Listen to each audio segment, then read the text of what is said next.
Hi, Chris Lipe here, and welcome to my channel, where I help people discover their own musical voice on their instrument.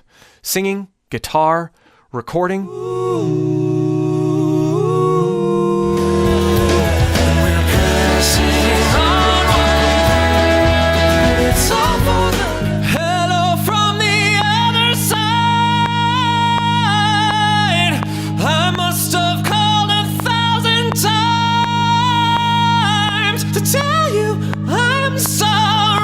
One of the ways I really like to practice, both on guitar and vocals, is by taking a small portion of a melody and really studying it.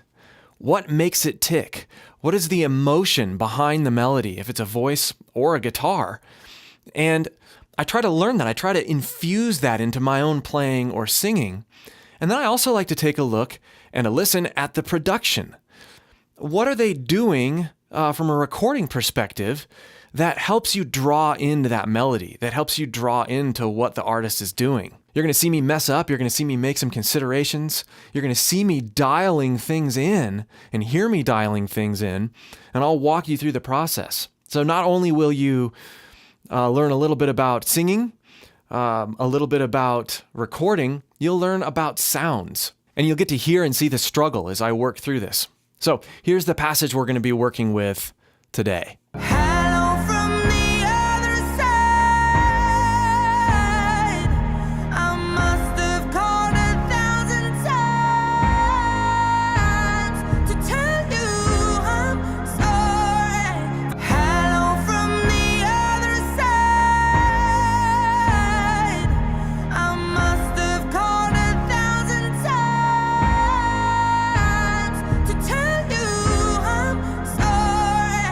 I really like to use drone tracks when I practice in this way because it's a simple way to provide some sort of bass context without me having to create a ton of stuff. And I get to focus on my guitar or my voice.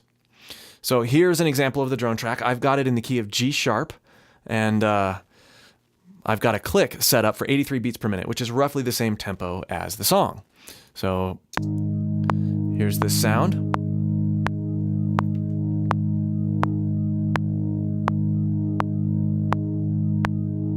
So here's some observations about that small portion of melody. First of all, she's intense. She's going from this quiet verse and going into a part of her register that she's really pushing, and it conveys this awesome, edgy emotion.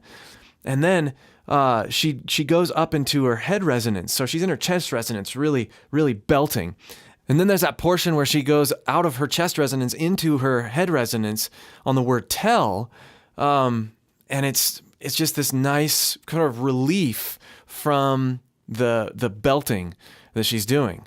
So, making those observations about the performance, I'm going to give this a couple tries, and I'm going to keep it in the same key as she's doing it, in the key of G sharp. We'll see how it goes. It's probably a little high for me, but I want to make sure and get that intensity that she has. So we'll give it a try.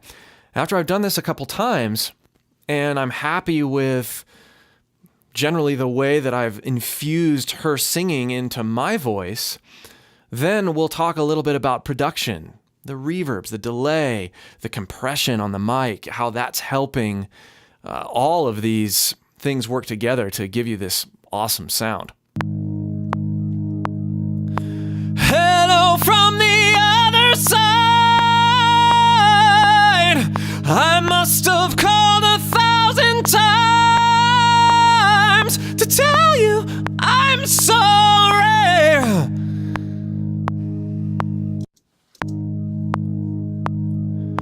Hello from the other side.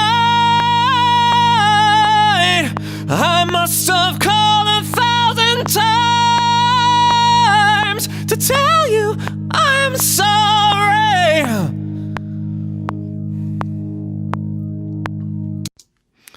That's high. Let's listen back to that one. Hello from the other side. I must have called 1,000 times to tell you I'm sorry. So she only goes into her head resonance right here. Times to tell you. Just on tell. I'm going into you, and I think given the key, if I'm going to keep it in this key for me, I'm sorry. I think I'm going to do that. It's not exactly what she's doing, but it preserves the essence of the intensity and that sort of release that you feel when she goes into her upper resonance. And I'm just having trouble hitting that. So I'm gonna adapt it so I can maintain the intensity and the emotion with my own voice. If I'm gonna keep it in this key, which I think I will. I'll embrace the challenge. To tell you I'm sorry. So let's see here. Hello from the other side. I'm liking that. Hello from the other side. I need to what? Other. I'm swallowing that vowel a little bit, so I need to put that forward a little bit. Hello from the other side. I must have called 1,000 times. I must have called 1,000 times sounds pretty good. I'm going to give this a few more tries after those observations, and we'll see what happens. So I'm going to stay in head resonance longer there at the end. I'm going to watch that R. It's actually a diphthong, not a vowel, but I'll watch that so I'm not putting that too far back. I'll try to place that more forward, and we'll see what happens. Hello from the other side. I must have called 1,000 times to tell you I'm sorry. All right, let's give that a try. Hello from the other side. I must have called 1,000 times to tell you I'm sorry. Yeah, that end. To tell you I'm sorry. That adjustment is exactly what I needed to capture the intensity that she had with my own voice. And this process is making me a better singer. This observation, here's what this vocalist is doing. Not, I want to sound exactly like that vocalist, but I want to capture the essence and the intensity and the emotion of what that vocalist is doing, and I'm inserting that in my own voice, making these observations, listening and recording, listening back to my own voice is huge. It's going to pay dividends for me later as I'm singing and as I'm recording, as you'll see in a little bit here. Hello from the other side. I must have called 1,000 times to tell you I'm sorry. I feel like times. I must have called 1,000 times. I could be a bit brighter instead. Tar! I sound a little bit narrow on that one. So I'm going to take just that and see if I can make it feel and sound a little bit better. On the other side, I must have called 1,000 times to tell you. Listening back to that one. I must have called 1,000 times to tell you I'm sorry. Now that was a lot better. The end of that on times was a lot better, and I could drag that little section over if this was going to be a keeper vocal for recording I was doing, but I'm just practicing. We might do that anyway just to hear how it sounds. I must have called 1,000 times. I must have called 1,000.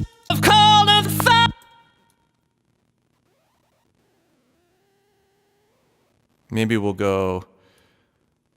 Ooh, see, it's not quite in time. I must have called 1,000. I didn't like the other called. We could do something like that. I must have called 1,000 and then run a little fade here. Called 1,000 times to tell you I'm sorry. So now I'm going to do some more listening, and I'm going to go back to what she was singing, and I'm going to compare that with what I sang. And I could do that a lot more, and I probably should, and I will as I'm practicing, getting this in my being. But I want to hear what she's doing so that maybe there's some things I can draw from as I practice more. Hello from the other side. I must have called 1,000 times to tell you I'm sorry. I'm definitely pushing the beat more. She's a bit more relaxed, even though she's intense. And as I'm singing it, I'm realizing that I'm kind of wanting to get off that high note because it's challenging. I need to embrace that a bit more, be a little bit more willing to hold that note longer so it doesn't feel like I'm rushing the melody. That's the first thing I notice. So I will want to practice that more for sure. The other thing that I'm noticing is I feel like the tone-wise, I've adapted the intensity and that sheen of that high note well. I feel like I've captured that. So what's the production of the song offering to the vocals? Well, the first thing is a good amount of compression on the voice. And I'm singing with a lot of compression. I'm using compression from my vocal preamp in, this one back here, and it has a built-in limiter. And I'm using compression in the computer itself using this channel strip plugin. Hello from the other side. Dial that in a bit more. Hello from the other side. I'm actually going to add a little bit of after the fact distortion. Hello from the other side. We want that voice just up front. You want to feel it when you're listening to it. And that's what the original recording does. Even though there's reverb and delay, which we'll get to in a second, you feel this presence of the voice is still close. And that is because we're using dual compression. We're compressing on the way in, and we're compressing here after the fact as well. Hello from the other side. I must have called 1,000 times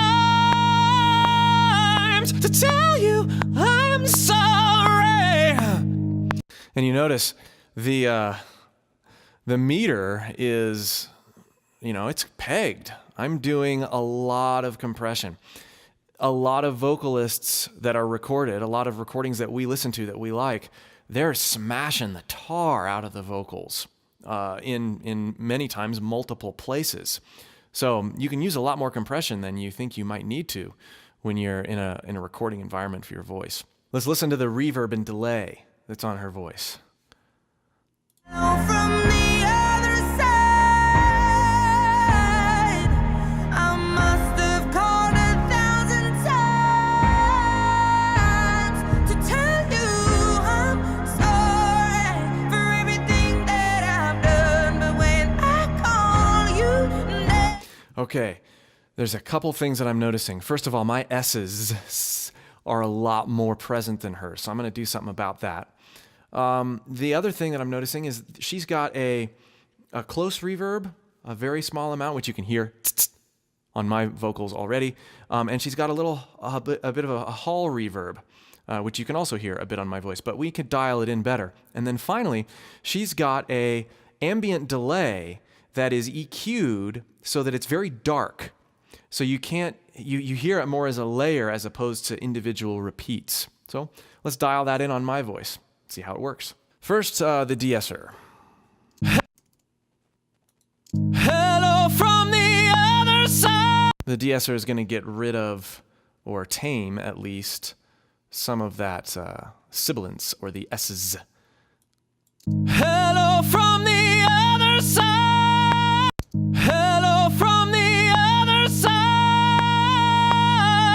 Hello from the other side. The goal is you only want it to show up on like f and s. You don't want it to take away the sheen of this sigh. You know, and you can hear that on Adele's voice too. You don't want that sheen to be taken away from the note itself, just the sibilance. Hello from the other side. I must have called 1,000 times to tell you. That's pretty good. I feel like I could take this down just a bit. Frequency down. My S's are a little bit lower than hers. You can hear it working on my speech voice too. Hello from the other side. And it's picking up that note a little bit, so I'm going to bring the threshold back up. Hello from the other side. I must have called 1,000 times to tell you I'm sorry. Hello. Man, that makes a huge difference right there in making it just fit and be less abrasive, even though it's aggressive. Okay, let's work on reverbs. I've got a couple reverbs already in my session, starting with number 1. We've got a vocal plate, and that's represented here by bus 1. Hello from the other side. Like, that's an early reflection sort of sound. It's going to put a little bit of an aura around my voice without sounding like reverb. So it's going to make it sound bigger overall, which is good. Hello from the other side. If I get rid of all the reverbs, let's see, here's completely gone. Hello from the other side. So we have that closeness that we like out of Adele's voice that we've sort of captured here, but we also we're lacking the space around it. So the goal is to preserve that closeness and add the space around it. So let's dial in this short vocal plate here. Hello from the other side. Hello from the other side. Versus hello from the other side. You hear it a little bit in a tail, but not much. The idea is that you're hearing it as an expansion of the voice. But we can go even more with that. If we go to bus 2, here we have it's long ambience, but it's set up as a very, very short sound. You can hear what that sounds like here. So if I dial this back, you know, we're going to start sounding like something from the something from the 80s if we're too much. But we could put in just test, hey, just a little bit. 1 2 1 2 1 2. Combine that with this 1 2 1 2. Oh, that's my longer one. Bus 3. That's what we want. Bus 3. Bus 3. Oh, I had that right. We got this one. 1. Test. Hey. Hello from the other side. But the one you really hear is this one. It's the longer of the 3. And if you listen to Adele's original recording, you hear that in the background, particularly in the verses, but it's there in the choruses as well. Hello from the other side. I must have called 1,000 times to tell you I'm sorry. Now let's dial in that delay that she uses that trails her voice. But we want to be very inconspicuous with it. Let's give it a try. I'm going to put the delay right on the track as opposed to using it in a send like you saw me do the reverb. So we're going to use a stereo delay. And we're going to sync it to eighth notes.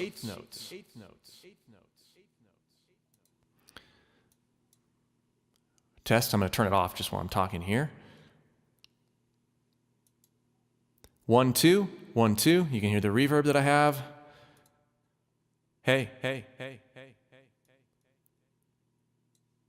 And what I just did there is I increased one of the sides, so it actually widens it out. They're not perfectly, the left and right trails are not perfectly synced, which is going to give this idea that because they're happening at different times, it's going to widen out. Here's that. 1, 1, 1, 1. You hear it out here. Now, if I continue to talk with this delay, you'll notice that you hear the S's and the P's and the T's and all that stuff quite a bit. We don't want that. That's not what we heard on Adele's sound, and it's distracting. If I were to put this delay on right now on the singing, hello from the other side, I must have called 1,000 times. You hear 1,000. You hear a lot of that. We don't want that. We don't want that at all. You don't want the. So we're going to band limit. We're going to use the EQ that's built in here, and we're going to just start there. I'll talk with it in a minute and see if I can get out of those ranges of those plosives. We also don't want super low stuff in there. 1. Very much different. Test. Want it to be even less. Test. Test. Test. Let's hear how that sounds. Hello from the other side. I must have called 1,000 times to tell you I'm sorry. That definitely sounds better. It sounds more like what she's got. I'm wondering if a quarter note delay might actually be better. Let's hear how that works. I'm switching it to quarter note, and then I'm going to delay that one just a little more. Hello from the other side. I must have called 1,000 times to tell you I'm sorry. Let's go back and listen to hers and see if it sounds somewhat similar. Hello from the other side.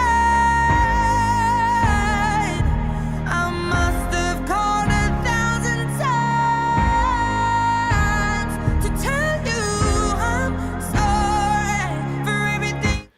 It is a lot more band limited. There's a lot less going on in the low frequencies.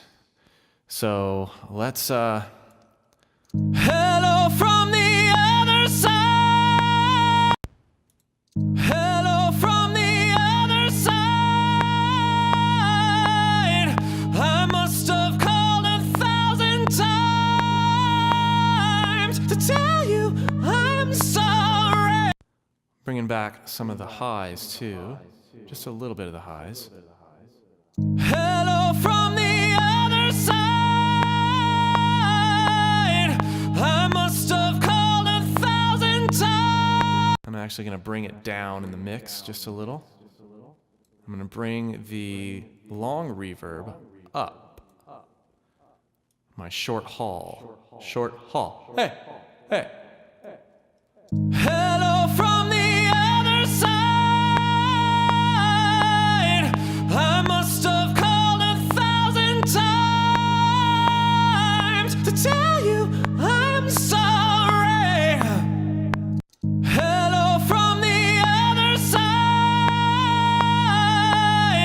I must have called 1,000 times to tell you I'm sorry.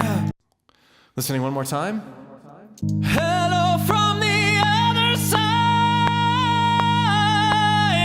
I must have called 1,000 times to tell you I'm sorry. So I chose a small portion of a melody that I really liked. I tried to infuse that into my own voice with intensity and emotion, not trying to copy the vocalist exactly, but take the essence of what she was doing and put it in my own voice. Then looking at and listening to the basic production aspects of what made that line really tick in context, we dialed in something similar and learned a little bit about how to use delays and layer reverbs and use dual compression. I hope you enjoyed this first edition of What Makes the Melody. If you'd like to discover a bit more about your voice and free it and learn more about what it can do, click the link below. It's free. We'll see you for more.